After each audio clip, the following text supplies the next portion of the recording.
चनार जमदा को आकर बता रहा होता है कि मैं बरलास को दफन करके आ गया हूँ, मैं अपने बरलास को दफना कर आ गया हूँ। तो जमदा सामने खड़ी रो रही होती है कि बरलास को तो तुमने दफना दिया है, लेकिन तुम्हारे बाबा भी फौत हो चुके हैं, वो भी इस दुनिया से चले गए हैं।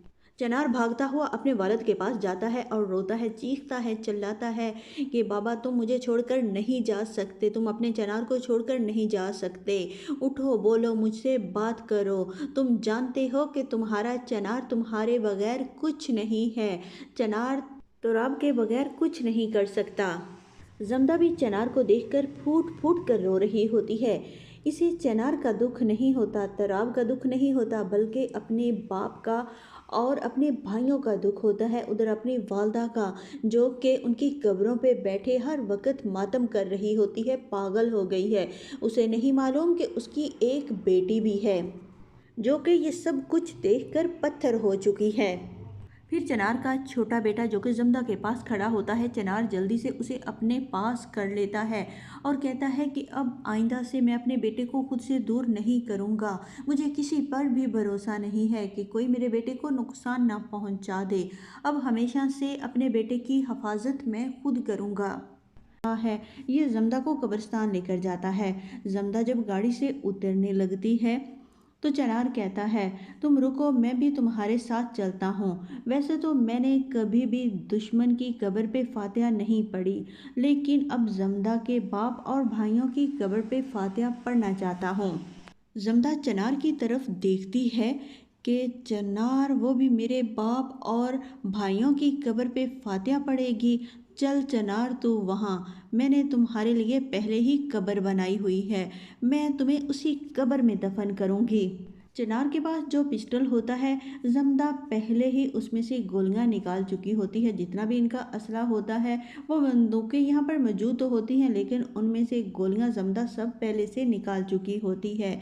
चनार जब जमदा के बाप और भाइयों की कब्र के पास खड़ा होता है, वहाँ पर फातिहा पढ़ रहा होता है, साथ ही जमदा की वालदा होती है। वो चनार से कहती है, तुम मेरे बेटे से मिलने के लिए आई हो, मेरा बेटा यहाँ कब्र में सो रहा है, यहाँ शोर मत करना।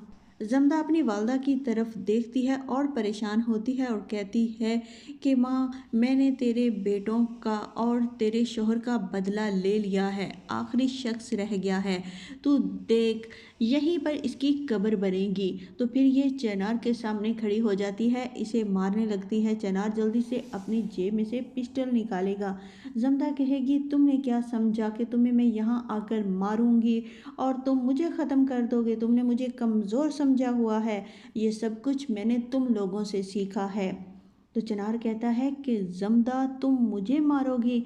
जवाब में जमदा कहती है, हाँ चनार, मैं तुम्हें मारूंगी।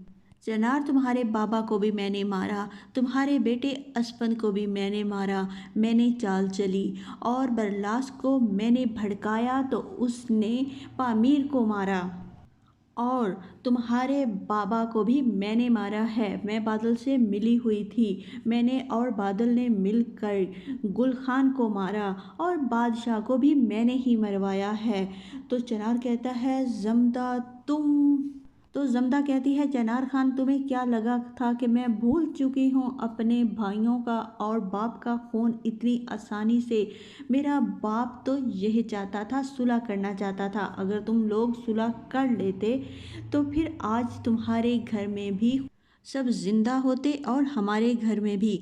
चनार, तुमने अपने घर को भी बर्बाद किया और मेरे घर को भी। देखो, पहले मैं तुम्हारे छोटे बच्चे को मारूंगी, वो भी अजियत तो तुम एक दफ़ा सह लो, फिर तुम मर जाना, तुम्हें मरने में बड़ी आसानी होगी। जमदा चनार के छोटे बेटे को मारने लगती है, जो कि इसकी साथ माँ होती है, उसकी गोद में छुप रहा होता है, लेकिन जमदा इसे नहीं बख्शती, इसे भी मार देती है और ये कहती है कि अगर तुम बच गए, कल को तुम भी तुराब खान ही बनोगे। मैं नहीं चाहती कि इस गांव में अब दोबारा कोई खाई हो या कोई एक दूसरे का दुश्मन बने, इसलिए मैं तुम्हें भी ख़त्म करना चाहती हूँ। तुमने किसी का कुछ नहीं बिगाड़ा, लेकिन कल को तुम फिर तुराब खान ही बनोगे।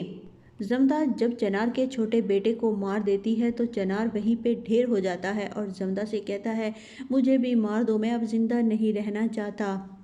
फिर जमदा चनार को भी मार देती है। फिर अपनी वालदा के पास जाती है और कहती है कि अम्मा, जब मैं तुम्हारे पास आई थी मैंने उस दिन ही कसम खाई थी कि ये जो मैंने कब्र बनाई है इसमें चनार खान को दफन करूँगी।